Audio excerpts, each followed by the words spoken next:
بسم الله الرحمن الرحيم ولقد علمتم الذين اعتدوا منكم في السبت فقلنا لهم كونوا قردة خاسعين۔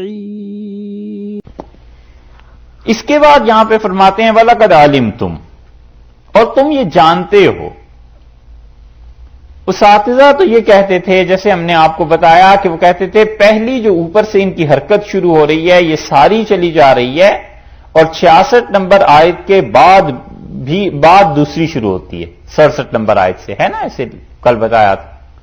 لیکن خیال یہ آتا ہے کہ یہ واقعہ جو ہے کہ پہاڑ اٹھایا اور اس طرح کیا، یہ ایک ان کی حرکت ہے اور یہ دوسری ان کی حرکت ہے، تو یہ بالکل ذاتی طور پہ خیال آتا ہے، اساتذہ نے یہ نہیں کہا تھا۔ اس لیے ہم کہتے ہیں کہ اگر اسے الگ مان لیا جائے تو یہ دوسری ان کی حرکت ہے، جس حرکت پہ اللہ تعالی نے ناراضگی کا اظہار فرمایا، یہ دوسری خباثت ہے، دوسری شرارت ہے۔ وَلَقَدْ عَلِمْتُمْ، اور تم اچھی طرح جانتے ہو۔ لام کا لفظ لائے لغت کے اعتبار سے ضروری کے معنی میں آ گیا، اور قد جب ماضی پر آ جائے قد کا لفظ تو یہ قسم کے معنی میں آ جاتا ہے عربوں میں، یعنی ضرور بالضرور تم جانتے ہو، اور آسان ترجمہ کریں تو قسم ہے تم جانتے ہو، اس چیز کو ضرور جانتے ہو۔ تو اللہ تعالیٰ نے اتنی تاکید سے جو بات کی ہے نا، اس کا مطلب یہ ہے کہ اس وقت کے بنی اسرائیل میں سب جانتے تھے، کوئی زیادہ بات کرنے کی ضرورت ہی نہیں تھی، صرف اشارہ ہی کافی تھا کہ جو کچھ ہوا تھا۔ جیسے آج کے زمانے میں اور آج سے شاید 10 سال بعد بھی صرف اشارہ ہی کافی ہے کہ جو کچھ 9/11 میں ہوا تھا، کوئی تفصیل کی ضرورت ہی نہیں۔ اللہ نے وَلَقَدْ عَلِمْتُمْ، اور اچھی طرح خوب جانتے ہو تم ان لوگوں کو نَاعْتَدَوْا، جنہوں نے حد سے بڑھ گئے، زیادتی کی، منکم، تم میں سے، اے بنی اسرائیل تم ان کو اچھی طرح جانتے ہو جنہوں نے تم میں سے زیادتی کی، فی السبت، ہفتے کے دن کے بارے میں۔ سبت کہتے ہیں تعطل کو، تعطل کا مطلب بیکاری، جس دن کوئی کام نہ ہو، چھٹی۔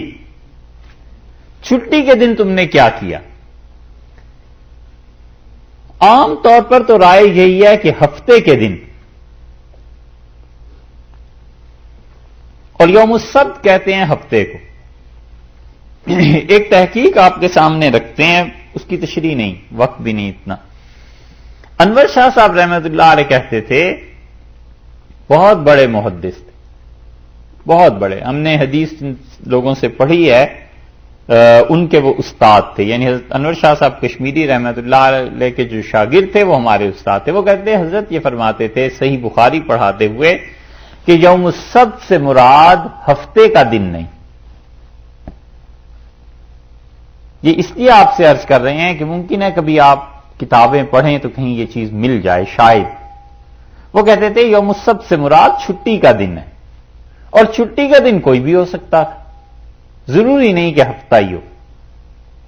اور دلیل اس کی وجہ دیتے تھے کہ یہ یوم السبت اور یوم الاحد اور یوم الاثنین، ہفتہ، اتوار، سوموار، اور یہ جو دن ہیں وہ کہتے تھے یہ دنوں کے نام تو بعد میں شروع ہوئے،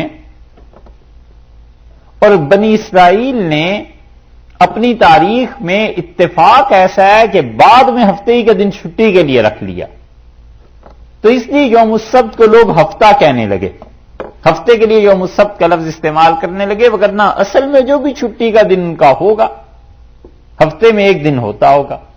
یہ ان کی تحقیق تھی، لیکن عام طور پر محدثین اور مفسرین اس سے یوم السبت سے ہفتے کا دن مراد لیتے ہیں۔ اللہ تعالی نے فرمایا کہ ہفتے کے دن یاد کرو کیا ہوا تھا، اور تم اچھی طرح جانتے ہو وہ ہفتے کا دن، تو آ گیا ذہن میں سب یہودیوں کے، بنی اسرائیل کے، کہ ہاں ہفتے کے دن یہ چیز ہوئی تھی۔ ہوا کیا؟ اللہ تعالی نے منع کر دیا اور کہا کہ جو چھٹی کا تعطیل کا دن ہے یا ہفتے کا دن ہے، اس دن صرف میری عبادت کرنی ہے، اور وقت اس کا شروع ہو جائے گا جمعے کو جب سورج ڈوبتا ہے، اس سے لے کر ہفتے کی رات تک جب ہفتے کا سورج ڈوبتا ہے۔ 24 گھنٹے کوئی کام نہیں کرنا. بائبل میں بھی ہے کہ جو بھی، بائبل میں تو یہاں تک لکھا ہے کہ جو بھی اس پاک دن میں کوئی کام کرے اسے قتل کر دیا جائے، مار دیا جائے. یہ اب بھی ہے عبادت اس کی. یہ چیز عیسائیوں میں بھی تھی. عیسائیوں نے اتوار کا دن، اور یہی چیز مسلمانوں میں بھی ہے. لیکن مسلمانوں میں اللہ نے وقت تھوڑا کر دیا، اور وہ وقت ہے جمعے کے دن پہلی آذان جب ہوتی ہے اس سے لے کے نماز کے بعد تک کا. اسی لیے جمعے کے دن پہلی آذان کے بعد کوئی بھی دنیا کا کام وہ حرام ہے، منع ہے، کبیرہ گناہ ہے، وہ کہتے ہیں مت کرو. حتیٰ کہ اگر کسی انسان نے سودا کر لیا، جمعے کی پہلی آذان ہوئی فرض کیجئے 12:30 فرض کیجئے، اور اس نے کسی مکان اور گاڑی کا سودا کر لیا، کسی چیز کا 1:15 بجے کر لیا، 1 بجے کر لیا، تو وہ کہتے ہیں کہ اس بیع کو، اس سودے کو ختم کیا جائے اور نماز پڑھنے کے بعد دوبارہ قائم کیا جائے کہ ہاں بھئی یہ کیا ہے، تم کتنے کی بیچ رہے ہو، ہم کتنے کی خرید رہے ہیں. وہ کہتے ہیں پہلی آذان کے بعد سے لے کے جمعے کی نماز سے فارغ ہونے تک کوئی کام نہیں ہے سوائے نماز کی تیاری کے. اسی لیے جو اچھے لوگ تھے محققین، وہ لوگ جمعے کی پہلی آذان اور اس کے بعد 15-20 منٹ ہی بس دیتے تھے کہ وضو کر لے، جس نے غسل کرنا ہے غسل کر لے، مسجد آئے نماز پڑھے. وہ اتنے لمبے وقفے کرتے ہی نہیں تھے. اور اب بھی ہندوستان میں کئی جگہ ہمیں یہ دیکھنے کا اتفاق ہوا کہ پہلی آذان ہوتی ہے، اس کے بعد اتنا ہی وقفہ ہوتا ہے کہ کوئی وضو کر لے، سنتیں پڑھ لے، اور پھر دوسری آذان خطبہ ہوا، بس نماز پڑھ لی. اور نماز کے بعد واعظ ہوتا ہے، نماز کے بعد تقریریں ہوتی ہیں. پھر جس نے بیٹھنا ہے بیٹھے، نہیں بیٹھنا نہ بیٹھے. اور پاکستان میں اس کا الٹا رواج چل پڑا ہے کہ وہ کرتے ہیں 12:30 پہلی آذان ہو گئی، اب اس کے بعد جو تقریر شروع ہوگی تو 1:30 بجے 2 بجے تک 1 گھنٹہ 1.5 گھنٹہ، اس 1.5 گھنٹے میں کوئی کرے کیا؟ تقریر سننے آئے تو وہاں تو ساری پالیٹکس ہے، انٹرنیشنل، وہ بھی اس سے تو کم بات نہیں نا، اس سے کم تو مسلمانوں کے لیے سوٹیبل ہی نہیں ہے. یہ ہے حال. توبہ. حد یہ ہے کہ ابھی اس سفر سے پہلے ایک جگہ جانا تھا، تانگے میں ایک جگہ بیٹھ گئے، تو بڑے عرصے کے بعد، بڑی مدت کے بعد، تو وہ تانگے والا گھوڑا چلا رہا ہے اور مجھے کہتا ہے مولوی صاحب یہ بش نے جو کچھ کیا ہے نا ٹھیک نہیں کیا. ہم حیران کہ سبحان اللہ، تانگا اور گھوڑا چلا رہا ہے، اردو بولنی نہیں آتی اور بش پہ تبصرہ ہو رہا ہے کہ جو کچھ کیا ہے ٹھیک نہیں ہے. انٹرنیشنل لیول سے کم تو مسلمانوں میں بات نہ ہوئی صاحب. چاہے انہیں یہ بھی نہ پتا ہو کہ پالیسیز بنتی، کہتے ہیں پالیسی بنانا تو دور کی بات صاحب، کچھ نہ پتا ہو، لیکن بات کرنی ہے ایسی انٹرنیشنل لیول، سٹینڈرڈ ایسا ہے. تو ممبر سے جب 1.5 گھنٹہ سوائے پالیٹکس کے اور سوائے اس کے کہ فلاں گمراہ اور فلاں ایسا اور فلاں ایسا، جب کچھ نہ ملے لوگ کریں کیا؟ اس لیے جمعے کی نماز احتیاط کرنی چاہیے اس میں کہ پہلی آذان اور نماز کے درمیان زیادہ وقفہ رکھا ہی نہ جائے. بس اتنا ہی وقفہ ہو کہ لوگ آئیں اور آ کے سنتیں پڑھیں، اور وضو کرنا ہے جس نے غسل کرنا ہے کر کے آ جائے. 15-20 منٹ بس اس کے لیے کافی ہیں، اس سے زیادہ نہ دے، وگرنہ مسجد کی کمیٹی گناہ گار ہوگی. لوگ تو ہوں گے ہی ہوں گے، یہ بھی گناہ گار ہوں گے. وجہ اس کی یہ ہے کہ انہوں نے جو اتنا طویل وقفہ دیا. شرعن مسئلہ یہی ہے، نہ یہ نماز دیر سے کریں، نہ لوگوں کو ایسا موقع ملے. جب یہ کریں گے تو لوگوں کو بھی موقع ملے گا نا. تو اس لیے یہ جو جمعہ ہے اس کا جو وقت ہے یہ مسلمانوں کے لیے بھی ایسا ہی کہ اس میں کوئی کام نہ کرے. حتیٰ کہ رسول اللہ صلی اللہ علیہ وسلم نے خطبے کے متعلق فرمایا کہ 2 آدمی باتیں کر رہے ہیں اور تیسرے نے کہا نہ بات کرو، تو آپ نے فرمایا اس نے بھی غلط حرکت کی. یہ سارا وقت ہے ہی خدا کی عبادت کے لیے. کیا بات؟ یہ تو خطبے کی باتیں آ جائیں گی، سورہ جمعہ بھی آئے گی انشاءاللہ پڑھیں گے. خطبہ بھی ضروری ہے، فرض ہے، وہ واجب ہے، ضروری ہے. اچھا، تو مسلمانوں میں یہ وقفہ اللہ نے کر دیا. ایک اور حدیث سے بھی اس پہ روشنی پڑتی ہے. رسول اللہ صلی اللہ علیہ وسلم نے فرمایا تمہاری اور تم سے پہلی امتوں کی مثال ایسے ہے جیسے ایک آدمی نے مزدور رکھا اور صبح سے لے کے ظہر تک اس سے کام کرایا اور اسے اس کی اجرت دے دی. تو اسے دوسرے مزدور کی ضرورت پیش آئی تو اس نے ظہر سے لے کے عصر تک کا کام کرایا, پھر اسے اجرت دے دی. پھر اسے تیسرے مزدور کو رکھا اور عصر سے مغرب تک اس نے کام کرایا اور دوہری اجرت دی, ڈبل. تو جو پہلے دو مزدور تھے انہوں نے اعتراض کیا اور انہوں نے کہا کہ اس نے کام ہم سے تھوڑا کیا ہے, عصر سے مغرب تک کم وقفہ ہوتا ہے نا, اور پیسے اسے دگنے ملے ہیں. تو مالک نے کہا کیا میں نے تم پہ زیادتی کی ہے, ظلم کیا ہے؟ ان کا نہیں. تو اس نے کہا وہ میرا انصاف تھا اور یہ میری رحمت تھی کہ میں نے انہیں اس مزدور کو تھوڑے وقت میں زیادہ پیسے دے دیے, یہ میری رحمت ہے, ڈبل اجرت مل گئی.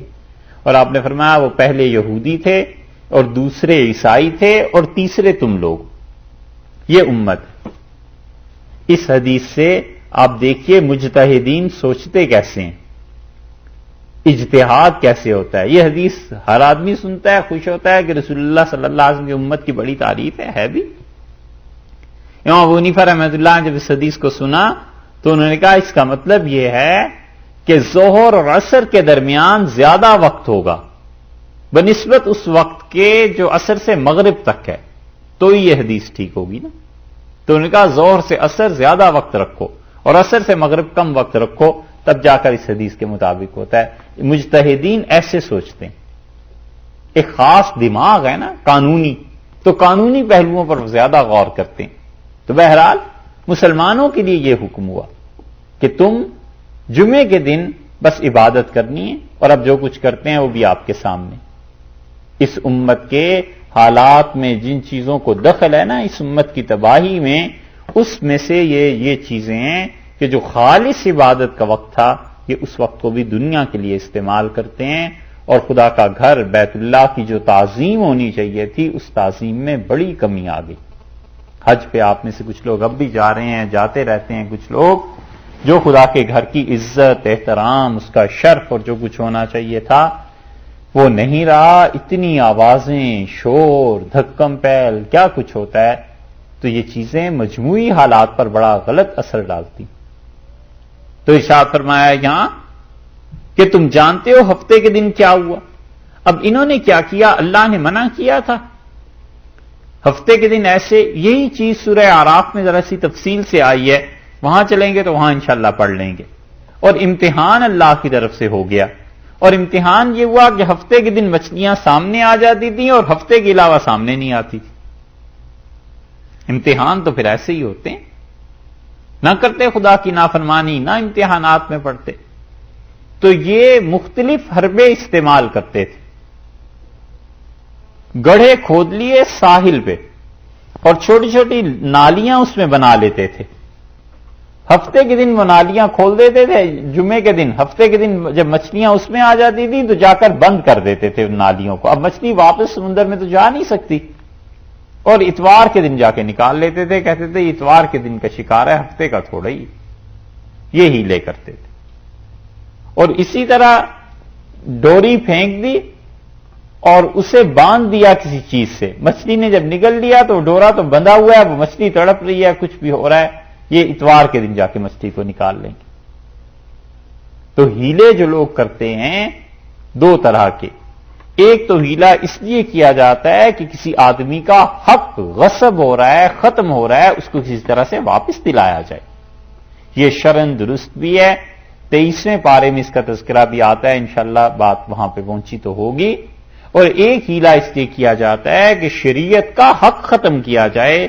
یہ حرام ہے, یہ ناجائز ہے. کوئی بھی آدمی اگر ایسا ہیلا کرے جس سے کسی کا حق ساقط ہوتا ہو, کسی کا حق مارا جاتا ہو, یہ حرام کاموں میں سے ایک کام ہے, اور اللہ کے یہاں اس پہ گرفت بھی ہے, عذاب بھی.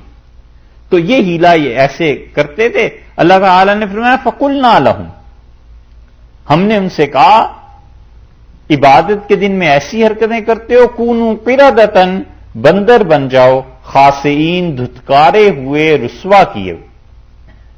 خسا, کسی چیز کو نفرت سے ہٹا دینا. قال اخسؤوا، ایک جگہ آیا ہے قرآن پاک میں کہ انہیں اللہ تعالیٰ نے فرمایا اہل جہنم سے ہم کہیں گے چلے جاؤ تم یہاں سے. یہ ہے خاصین. تو ارشاد فرمایا یہ مسخ ہوا ہے حضرت داؤد علیہ الصلوۃ والسلام کے زمانے میں، اور حضرت داؤد علیہ الصلوۃ والسلام کا زمانہ اب جو کہا جاتا ہے وہ 973 قبل مسیح کا زمانہ گنا جاتا ہے، کہ ان کی جو حکومت تھی وہ 1013 تک قائم رہی ہے. 973 قبل مسیح سے لے کے اور 1013 تک کتنا عرصہ ہوا؟ 40 سال تقریباً. 1013 سے 973، جی الٹا چلیں گے، 40 برس ہوئے. اتنے سال ان کی حکومت رہی ہے. اور اس دوران یہ واقعہ پیش آیا ہے. ایلا ایک جگہ تھی، یہ وہ جگہ ہے جس کو اب بائبل میں آج اگر دیکھیں گے آپ تو ایلات کے نام سے ملے گی، اور اگر مشرق وسطیٰ کا نقشہ دیکھیں تو وہاں پر عقبہ کے نام سے ملے گی. یہ جو خلیج عقبہ، بہت مشہور خلیج عقبہ بندرگاہ ہے نا، اس کے کنارے پہ واقعہ یہ پیش آیا. موسیٰ علیہ السلام کی تو بہت بات کا، حضرت داؤد علیہ السلام کے زمانے کا. تو اس لیے ارشاد فرمایا کہ فَقُلْنَا لَهُمْ كُونُوا قِرَدَةً خَاسِئِينَ، ہم نے ان سے کہا کہ بندر بن جاؤ. اور یہ بندر جو تھے مسخ ہو گئے. 3 جماعتیں پیدا ہو گئیں. ایک جماعت ایسی تھی جو انہیں روکتی تھی کہ یہ حرکتیں نہ کرو، اللہ کے دین کے ساتھ مذاق ہے، اس کھیلنے کو چھوڑ. اور ایک وہ تھے جو یہ، اور تیسرے وہ تھے جو کہتے تھے اس قوم نے تباہ ہونا ہی ہے، انہوں نے برباد ہونا ہی ہے، کیوں خام خواہ اپنا سر کھپاتے ہو ان کے ساتھ، ان کا انجام تباہی کا. تو بچے وہی لوگ جن لوگوں نے تلقین کی، نصیحت کی، منع کیا کہ یہ کام نہ کرو، اللہ کے دین کے خلاف چل جاتی ہے بات. تو اس سے معلوم ہوتا ہے کہ انسان جب کوئی برائی دیکھے تو اپنی حد تک کہہ دینا چاہیے کہ یہ کام غلط ہے، نہ کرو. باقی کوئی مانتا ہے یا نہیں مانتا اس کا اپنا مسئلہ. روح المعانی نے اس موقع پر 2 چیزیں اچھی لکھی ہیں. ایک چیز تو انہوں نے یہ لکھی ہے کہ عبادت کو اللہ نے ایک خاص وقت کے ساتھ مخصوص کر دیا کہ ہفتے کے دن ایک خاص وقت ہو گیا نا، اور ہیت بھی بتا دی کہ ایسے عبادت کرنی. تو وہ کہتے ہیں کہ جس عبادت کو اللہ نے جس ہیت کے ساتھ مخصوص کر دیا، جب وہ اس کی رعایت نہیں کرتا، جب اس طرح عبادت نہیں کرتا، تو پھر اندر جو استعداد ہے وہ ضائع ہو جاتی ہے، نور ضائع ہو جاتا ہے. مثلا نماز کو اللہ نے بتا دیا کہ اتنے سے اتنے وقت میں پڑھنی ہے، تو اب اس کو قضا کر دیتا ہے، تو وہ جو اندر نور ہے، ہدایت کا نور ہے، اس میں فرق پڑ جاتا ہے. اور مانوی طور پر انسان پر جس جانور کی حیثیت غالب آتی ہے، آدمی اسی طرح کا ہو جاتا ہے. ظاہر میں اس امت میں مسخ نہیں رہا، کوئی بھی کام کرتا رہے. رسول اللہ صلی اللہ علیہ وسلم نے بتایا میری امت پہ مسخ نہیں. آپ نے فرمایا میں نے اللہ سے 3 دعائیں مانگی تھیں اور 2 دعائیں اللہ تعالیٰ نے میری قبول فرما لی. ایک تو میں نے یہ کہا تھا کہ میری پوری امت مجموعی طور پر قحط سے ہلاک نہ ہو، تم اس سے فرمایا ٹھیک. اور میں نے کہا ان کے گناہوں کی وجہ سے ان کی شکلیں، چہرے نہ تبدیل کیے جائیں، فرمایا یہ بھی ٹھیک ہے. اور میں نے کہا انہیں اتحاد دے دیا جائے، تو اللہ تعالیٰ نے فرمایا یہ نہیں ہوگا. اور ایک جگہ آیا ہے کہ یہ خود ہی ایک دوسرے کو قتل کرنے کے لیے کافی. ایک روایت میں یہ بھی آیا. تو وہ جو مسخ ہے نا، چہروں کا بدلنا، وہ تو رہا نہیں. لیکن جس آدمی پر جس جانور کی کیفیت کا غلبہ ہوتا ہے، اہل نظر اس کو پہچان لیتے ہیں کہ یہ کیا ہے. بہت سے لوگ ایسے مل جائیں گے جو لوگوں کو مختلف حیثیتوں سے دیکھتے ہیں کہ کسی انسان پہ فضول کاموں کا غلبہ ہے، ہر جگہ شرارت، ہر جگہ اچھل کود، بیکار میں لوگوں کو تنگ کرنا، خام خواہ اللہ کی مخلوق کو ستانا. وہ کہتے ہیں ظاہر میں تو انسان ہے لیکن حقیقت میں بندر ہو گیا، کیونکہ اس کا کام یہی ہے. اسی طرح ان لوگوں کو تکلیف پہنچانا جن لوگوں نے احسان کیا ہوا ہو. جنہوں نے ہمیشہ خیال رکھا ہے، احسان کیا ہے، انہیں ہی ڈسنے لگ جانا اور انہی کی پریشانی کا موجب بننا اور وقت جانے نہ دینا ہاتھ سے اور ان لوگوں کو کاٹنا. وہ کہتے ہیں ظاہر میں تو انسان ہے لیکن حقیقت میں بچھو ہو گیا ہے، اس کی حالت، اس کی فطرت ایسی تبدیل ہوگی. تو مختلف لوگوں کو اہل اللہ کو جو جانور نظر آتے تھے نا، وہ یہی بات تھی کہ انسان ظاہر میں رہ گیا ہے، حقیقت میں انسانی وجود ختم ہو جاتا ہے. صاحب المعانی نے اس جگہ اس پہ بڑی اچھی باتیں لکھی. یہ تو ہوئی پہلی چیز، اس کو مان لیں، یا یہ کہ جیسے ہم نے عرض کیا تھا کہ دوسری ان کے آباء و اجداد.